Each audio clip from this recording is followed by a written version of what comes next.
Assalamualaikum warahmatullahi wabarakatuh. Perkenalkan, saya Syafi'i Karim, peserta Latsar CPNS Angkatan 15. Di video kali ini saya akan mereview materi tentang WOG. Apa sih itu WOG? Nah, WOG itu singkatan dari Whole of Government. Artinya adalah penyatuan keseluruhan sistem pemerintah. Nah, sebelum saya jauh berbicara tentang WOG, saya akan memberikan contoh kenapa sih WOG itu penting, apalagi di Indonesia ini. Kita pasti pernah mendengar pemerintah kita nih kurang koordinasi ya antara satu dengan yang lainnya. Apalagi yang sekarang ini adalah zamannya COVID-19.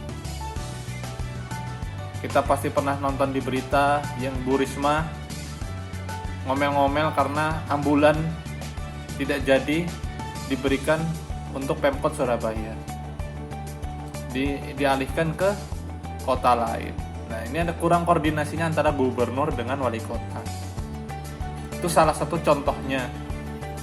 Kenapa WOG itu penting. Nah, cuma itu contohnya aja ya, contoh kurang koordinasinya di Indonesia.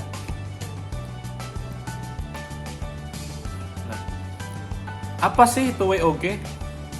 Menurut Utami, WOG itu adalah mekanisme proses penyelenggaraan pemerintahan secara sistematis yang mengintegrasikan fungsi dan peran semua elemen atau sektor terkait secara menyeluruh dengan mencapai tujuan bersama secara efektif dan efisien melalui koordinasi yang diikat dengan komitmen bersama. Nah, itu adalah WOG menurut Utami. Jadi ada koordinasi antara instansi satu dengan instansi yang lain. Nah, apa sih keuntungannya kok pemerintah wajib menggunakan WOG?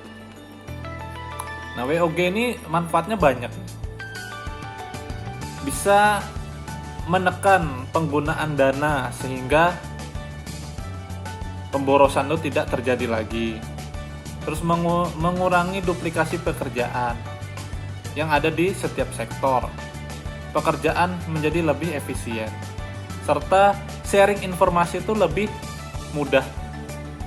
Yang kita tahu sekarang kan seperti data kependudukan sipil kita itu sudah terintegrasi ke seluruh APBD atau seluruh instansi. Seperti kita, data KTP kita ini sudah bisa diakses oleh di kepolisian. Misalnya kita mau bikin SIM, nah data KTP kita itu diambil dari catatan sipil. Data kita tuh diambil sudah dari catatan sipil. Jadi nggak perlu lagi kita ngisi-ngisi data kita, karena semua sudah diambil dari sistem.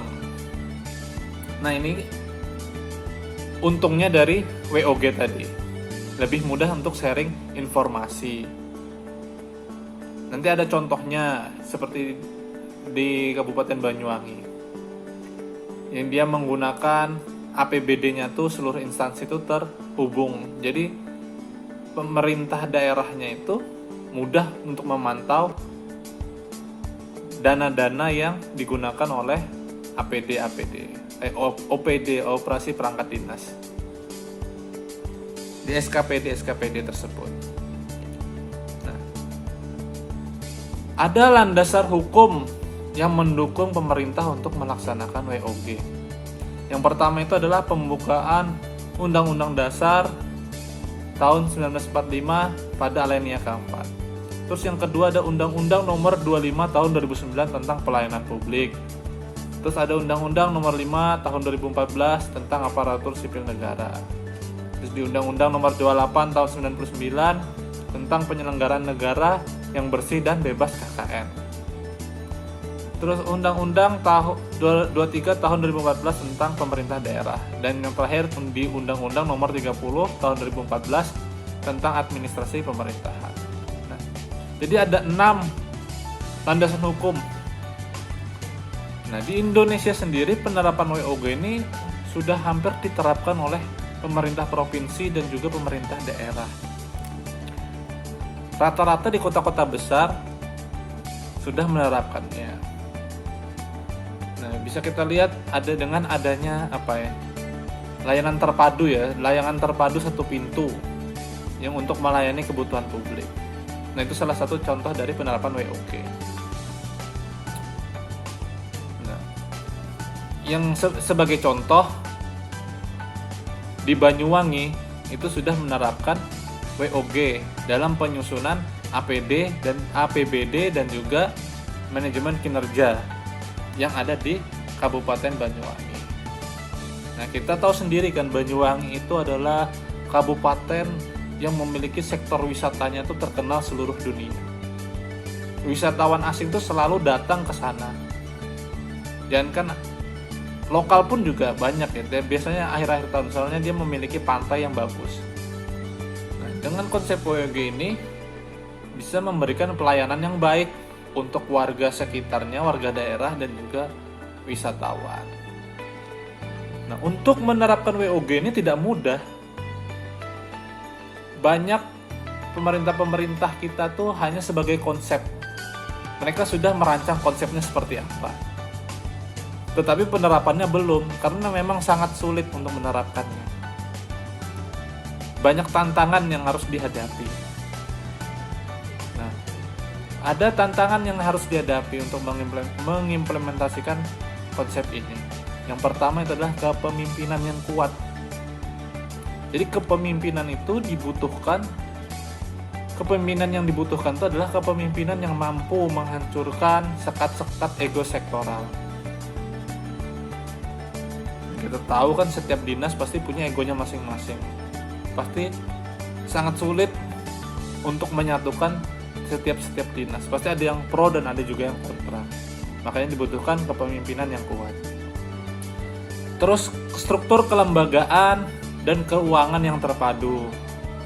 Nah, jadi dengan pendekatan WOG harus mendorong terjadinya merger dan akuisisi kelembagaan, di mana terjadi penggabungan lembaga yang memiliki fungsi yang sama. Nah, jadi kalau ada lembaga yang memiliki fungsi sama dijadikan satu, tidak perlu dipisah-pisah. Terus apalagi yaitu kapasitas SDM. Nah, ini yang penting, SDM. Banyak SDM kita tuh menolak dengan teknologi baru. Konsep-konsep baru tuh biasanya SDM yang lama itu banyak yang menolak. Terus nilai dan budayanya nilai dan budaya organisasi yang mau berubah atau agile. Jadi setiap saat diperlukan, dalam keadaan apapun dia siap untuk berubah. Nah, kapasitas SDM ini untuk bekerja sama, nilai dan budaya organisasi yang mendukung kolaborasi antar unit. Nah, ini yang dipentingkan. Kalau ini tidak terkonsep atau ini tidak terlaksana, maka konsep WOG ini tidak bisa dilaksanakan dengan baik. Nah, inilah 3 konsep yang harus dihadapi, 3 tantangan yang harus dihadapi. Kita berharap rata-rata ya, kalau kota-kota yang sudah menerapkan smart city, rata-rata sudah hampir menerapkan konsep WOG walaupun sedikit. Nah, saya nggak tahu nih kalau Samarinda mau menggunakan konsep WOG sudah apa belum. Tapi kayaknya rancangannya sudah ada. Semoga seluruh provinsi atau kota di Indonesia menerapkan ini semua. Oke, sekian dari materi ini, hasil review saya. Mohon maaf jika kalau ada kesalahan, salah kata. Saya tutup. Wassalamualaikum warahmatullahi wabarakatuh.